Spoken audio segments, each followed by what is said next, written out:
Yeah, first of all, best of luck to Coach Beck and Coastal. I know they got James Madison, I think, next week. That's a team that we have a lot of respect for, a coach that we have a lot of respect for. It's a good football team that had won 4 out of their last 5 games going into tonight. They were playing their best ball, had scored 40 points or more in 4 straight games. So we knew that tonight would be a challenge, but just really, really proud of our guys. Like that, this was not easy. And I know everybody just thinks you're playing a non-SEC team. You're just supposed to roll in there and win 51-7. It doesn't work that way, guys. This is college football, and especially the emotions of last week, the disappointment of last week, responding, and and people wondering how South Carolina's going to respond and how are they going to be motivated and how do they come back from last week. Well, we made a pretty strong statement tonight about what this place is about and the culture in this program, as I knew that we would. Going back to, I think it was, I said something about perception and reality earlier this week, and Hale asked me what I meant by that. And tonight was a great example of that, not just our team, but our fans and the way they showed up tonight. And for all the, disappointment of last week. We did that thing on social media last year about the people on Bush River Road that every single Friday at 5:55 p.m. when our buses roll by, they're always out there, those sweet ladies and the people that live on that street, and they're waving their Gamecock flags and they're cheering and clapping just to watch our buses go by for 10 seconds, if that.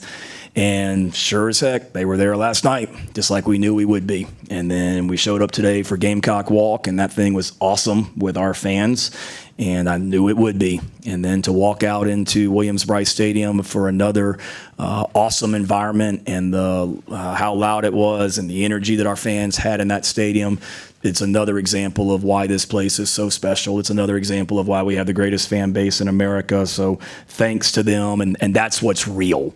When we talk about perception and reality, that's what's real. The greatest fan base in America and a really strong culture within our locker room right now, and you saw that. I want to thank the students that were here today in the cockpit because they didn't have to be. I know Thanksgiving break has started here, and they easily could have bolted out of town yesterday and headed home, and they didn't. They stayed out here tonight to watch us play Coastal, so we're so appreciative for them. And appreciate the troops. Salute the Troops Day. It was awesome seeing those guys across waving their towels during Sandstorm and having a great time. We're so thankful for them and all they do for our country. And God bless the men and women in our military. And I'm so thankful that we were able to honor them today. And just a great example of what this team is about. We've had heartbreak all season, but today was an opportunity to go out and put all that on display, our culture on display. And we did that. What a way to start the game. With the opening touchdown on the very first play. Love the way that our defense played throughout the night. The stops that they made on 4th down, the responses our guys always had. It was just a great team effort and really good in 2 phases. Extremely disappointing to get a freaking punt blocked. Makes me sick, but really good in 2 phases tonight with the way that we played. And a lot to build on as we continue to get better. It was so awesome to get young guys in there at the end. You saw how excited our entire team got at the end of the game when Bradley Dunn scored a touchdown, and then we also had Larry Scott and Chase McCracken in there lined up as receivers, 2 senior running backs that we wanted to get in the game. You saw how excited they got at the end of the game for so many of our young defensive guys that hadn't played football before, and DQs over there on the sideline trying to get me to call timeouts on defense on the last drive just to get like more guys in the game and save time so they could have more plays to play. I mean, that's what this team is about, and that's what these players are about. To see Ryan Brubaker going in there and get to play tonight, and not many of you know his story, but there was a serious question about whether Ryan Brubaker would ever play football again with his injury. And I can remember when we had spring break last March, Emily and I are driving down to Kiowa for my spring break because our kids didn't have spring break at the same time, and I had Brubaker's parents and Brew on speakerphone, and we're talking, and she's in tears hearing them talk because we didn't know what Brew's future was. And not only did he get to play football again, he played tonight. And we thought if he ever got to play football again, it might be sometime in 2026. So for him to come back and get out there tonight and see how excited our guys were for that, it was just Really awesome. Great to see so many former players back. When you got a great program, your former players want to return. Coach Spurrier used to say that. And to see Kevin Harris down there tonight on the sidelines, and Boogie to come back on his off week, and Bam Scott to be here on his off week, and Darius Rush to be here on his off week. When you got a special culture and great people in your program, players in the NFL, when they could go anywhere in the country for their off weekend, they wanted to come back here and be around this, which makes a strong statement. Again, proud of our guys. Happy to get a win. It's been a minute, and we certainly are going to enjoy the heck out of this one. And then we know what's coming next Saturday at noon, and will be an awesome environment. And got a big challenge against those guys, but we'll worry about them tomorrow and celebrate and really, really enjoy this one, because our kids, our players, they deserve it, and our fans that were in there in that stadium tonight, they deserve it. Questions? Shane, a couple for you. First, how are Nick and Dylan? Nick and Dylan should be good for next week, David. Nick was not able to go tonight, not totally cleared. He ran the other day and ran fast the other day, so we're hopeful that he'll be fine for next Saturday. Dylan kind of had something aggravated him that was the question mark before the Ole Miss game, when we had him questionable in the injury report the Friday night before the game. He practiced in a limited role this week, but just didn't feel quite able to go. But I think he'll be fine for Saturday. And then what's been, I guess, the turning point that's gotten Jaden Sellers more involved in the offense this last half of the season? Guy's just a player, man. He works, he competes, he's tough. He does things right, and he's great on the field, and he's great off the field. He does things the right way. And he's the same person every day. I think just his consistency and his work ethic, practice matters, and he's showing that, how he's improved in practice and has led to more opportunities for him on the field. A couple of young freshmen got in the end zone early. Donovan Murph, Jaden Sellers. What have you seen from them and their growing? Yeah, as we've said all along, we really like that freshman group of receivers. They continue to work. It's been a work in progress. Early on, those freshman receivers were a group, and then some other guys kind of were that guy, and it's been back and forth in a lot of ways. But practice matters, and I'm sure you guys get tired of me saying that, but it really does. I mean, we started Jared Brown tonight. He hadn't been playing much, and it wasn't just because we were playing Coastal. He had a great week of practice, and Jared started, and Jaden had a great week of practice, and Murph continues to really work and do some good things. So practice matters. How you handle yourself off the field matters, and those are good young players. And it's a lot of them. We got Jordan Gidron in the game tonight, and Lex Cyrus is a young guy that's redshirt and that's going to be a good player. So that freshman receiver crew that we brought in was highly recruited and decorated for a reason, and you're seeing guys flash at different times, and that whole group is going to be good. And it was nice to see them step up tonight and do what they did, and allow, how about Lenore's 16 of 20 for, 274. And then those receivers that all made an impact out there tonight. It was really cool to see. Hey, Shane. Good to see you, Pete. Nice to see you, too. Yeah, welcome back. It's Clemson week, so you're showing up now all of a sudden. Wait, no. I see you at Dabo's press conferences, though, sometimes. Correct? I was here at Oklahoma. Were you? Oh, crap. All right, well, I thought I saw you post-game with Dabo a few weeks ago. All the APs let me do that. Okay, well, tell the AP to send you to Columbia more. I miss you, my man. I'll be here next week. All right, buddy. You referenced the emotions of last week. Did you know early on in this week, leading up to this, that the guys had the right perspective going forward and had put that aside and were now concentrating on what's ahead? Yeah, I can't express how hurt and devastated that locker room was last Saturday. I mean, that was really, really hard. And how quiet that plane ride was back from College Station on Saturday night. I mean, that was a really hard day and a really emotional day. So I knew how much they hurt, but, I maybe have told you guys, but I say it all the time. I told the TV crew yesterday, we always practice after I get off the teleconference with you guys on Sunday. We always go out on the practice field. I did say this, I think. And we, is it the greatest practice ever when we go out there and start? Probably not. But then at the end, we always do, like the young guys that y'all saw out there tonight at the end of the game, we put them in for about a 15 or 20 play, basically just scrimmage. And that's like a switch that flips. And that's kind of when the emotions get going. It's energetic, it's competitive, it's intense, it's physical, to the point where last Sunday night I had to like pull a couple of guys aside and be like, look, man, like, we're not trying to get our teammates hurt on Sunday night, but it was spirited and the guys were into it. And on the final play of the scrimmage, Jimmy Francis, our young quarterback, threw a deep touchdown pass to a receiver, and the whole offense ran like 80 yards down there, and it was like a celebration in the end zone, like we had just won the Super Bowl.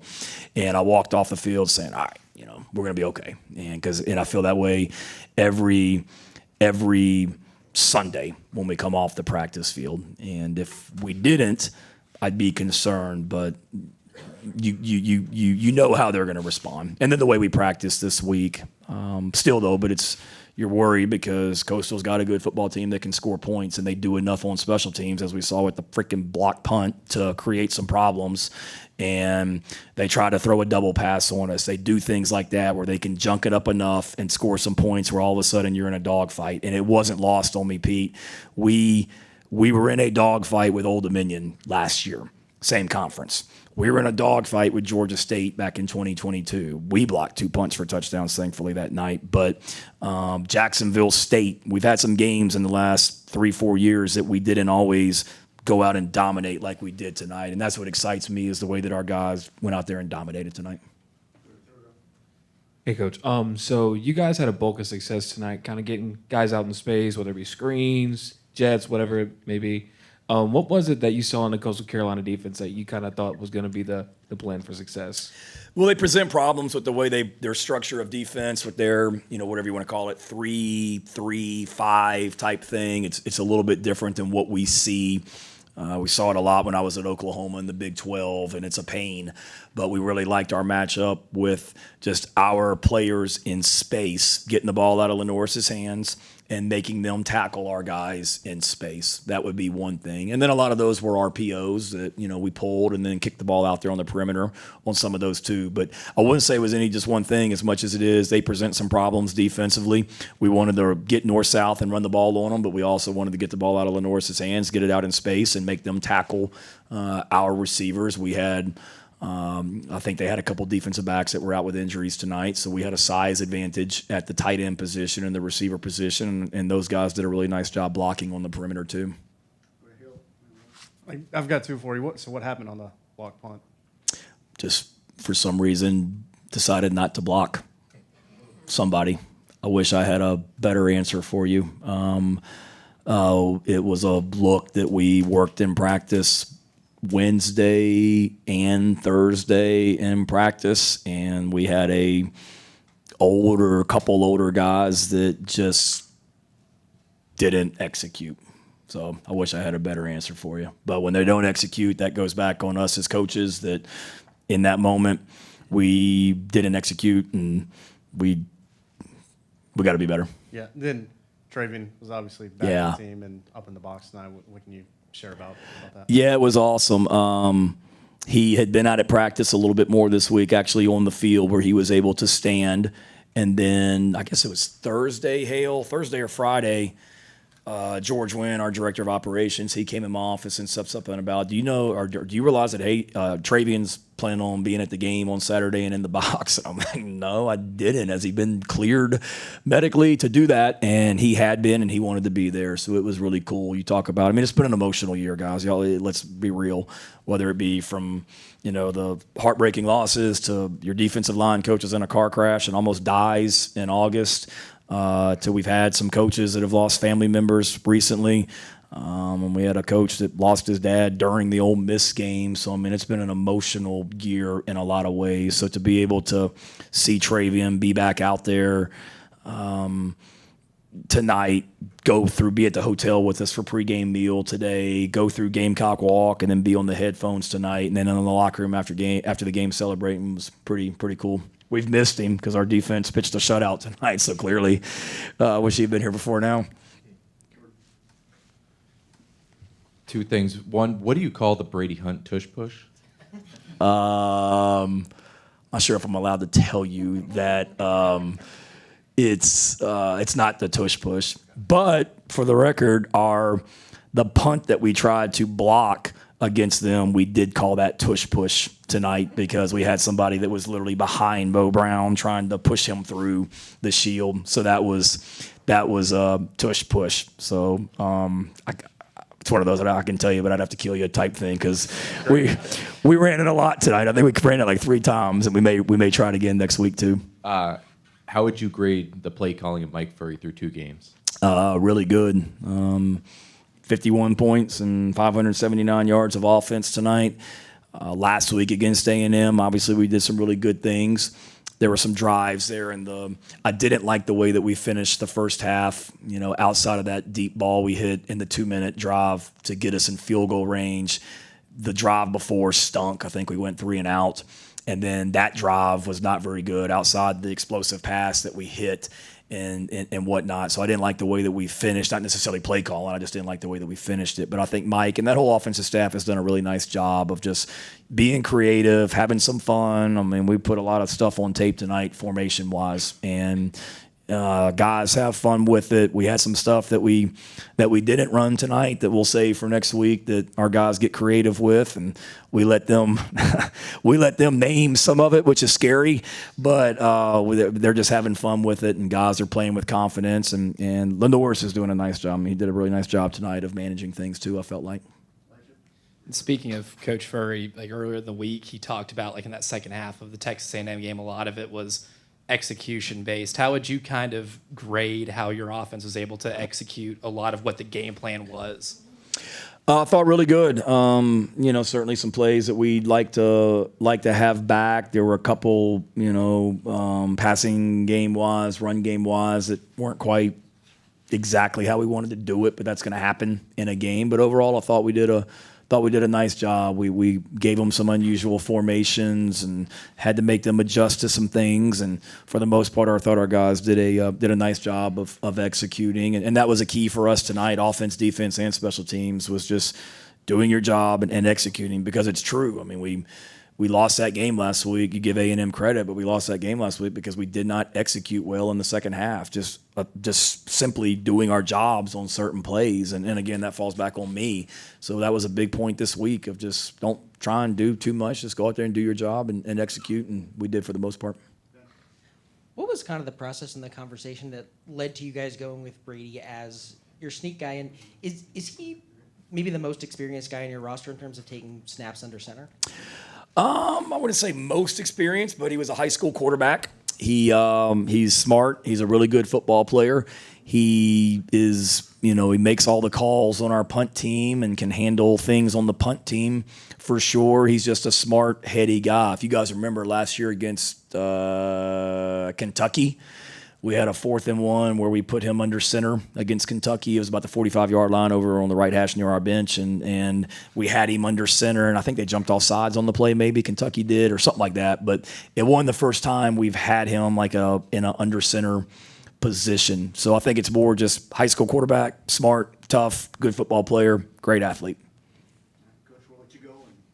Oh, y'all are easy tonight. Everybody's trying to enjoying their Saturday night, I guess. All right. Sorry. All right. Good to see you. Good to see you, Phil. Yep.